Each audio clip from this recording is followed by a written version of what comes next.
Commentaire de saint Thomas d'Aquin sur l'évangile de Jean, chapitre 7, suite. L'étonnement des Juifs.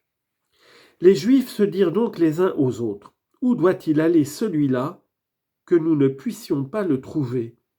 Va-t-il se rendre chez ceux qui sont dispersés parmi les nations et enseigner les nations? Qu'est-ce que cette parole qu'il a dite: vous me chercherez et vous ne me trouverez pas, et là où moi je suis, vous ne pouvez venir? Commentaire. L'évangéliste expose ici l'étonnement des Juifs qui, tout en ayant du Christ une connaissance sensible, avaient une certaine foi en lui. Les Juifs commencent par s'étonner, puis ils émettent des conjectures avant d'argumenter contre elles. Ils s'étonnent en se disant les uns aux autres: où doit-il aller celui-là que nous ne puissions pas le trouver? Comme on l'a dit en effet, ils comprenaient cette parole d'une manière matérielle. Comme le dit saint Paul, l'homme naturel n'accueille pas ce qui est de l'Esprit de Dieu, c'est folie pour lui et il ne peut le connaître, car c'est spirituellement qu'on en juge. 1 Corinthiens chapitre 2 verset 14. Et parce qu'ils pensaient qu'ils devaient s'en aller d'une manière physique et non par la mort dans un autre lieu, où il ne leur serait pas permis de se rendre, ils émettent des conjectures en disant: va-t-il se rendre chez ceux qui sont dispersés parmi les nations et enseigner les nations? En effet, les nations étaient tenues à l'écart de la vie propre des Juifs. Comme le dit saint Paul, « Étrangers à l'alliance, vous étiez tenus à l'écart de la vie propre d'Israël, n'ayant pas l'espérance de la promesse et sans Dieu dans ce monde. » Éphésiens chapitre 2 verset 12. Et c'est pourquoi, comme s'il leur imputait un crime, ils dirent: chez ceux qui sont dispersés parmi les nations, parce que celles-ci étaient disséminées partout et unies entre elles d'une manière imparfaite. Citation du livre de la Genèse: telles sont les familles de Noé selon leur peuple et leur nation. C'est à partir d'elles que les nations furent séparées sur la terre après le déluge. Genèse chapitre 10 verset 32.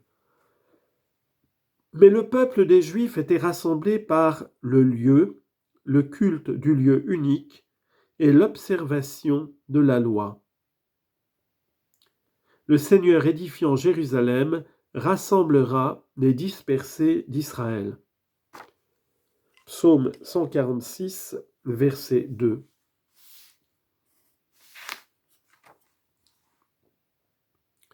Ils ne disent pas qu'il doit aller vers les nations de manière à devenir un païen, mais en tant qu'il doit les ramener à lui. C'est pourquoi ils ajoutent « et enseigner les nations ».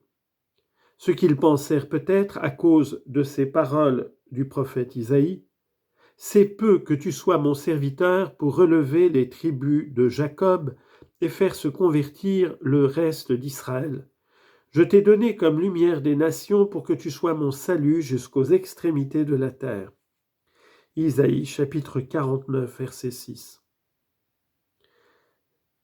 Bien qu'ils n'aient pas compris ce qu'ils disent, comme Caïphe n'eut pas l'intelligence de ses propres paroles lorsqu'il dit: « Il vaut mieux pour vous qu'un seul homme meure et que toute la nation ne périsse pas. » Jean chapitre 11 verset 50. Ils disent cependant quelque chose de vrai et ils ont prédit le salut des nations, comme le dit saint Augustin, c'est-à-dire qu'ils ont prédit qu'il devait aller vers les nations, non par sa présence physique, mais par ses pieds, c'est-à-dire par les apôtres. Il a en effet envoyé ses membres vers nous, et il a fait de nous ses membres. Citation: « J'ai d'autres brebis qui ne sont pas de ce bercail, et il me faut les ramener, et il y aura un seul troupeau et un seul pasteur. » Jean chapitre 10 verset 16. C'est pourquoi il est dit au nom des nations: « Il nous enseignera ses voies. » Isaïe chapitre 2 verset 3. Ils apportent ensuite une objection à ce qu'ils avaient conjecturé en disant: « Qu'est-ce que cette parole qu'il a dite: vous me chercherez ?» Autrement dit, s'il avait simplement dit « vous me chercherez et vous ne me trouverez pas », on pourrait bien comprendre qu'il doit s'en aller vers les nations.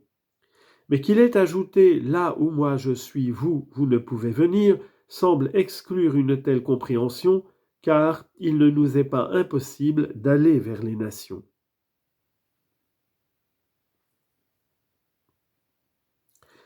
Le Christ invite à recevoir son enseignement.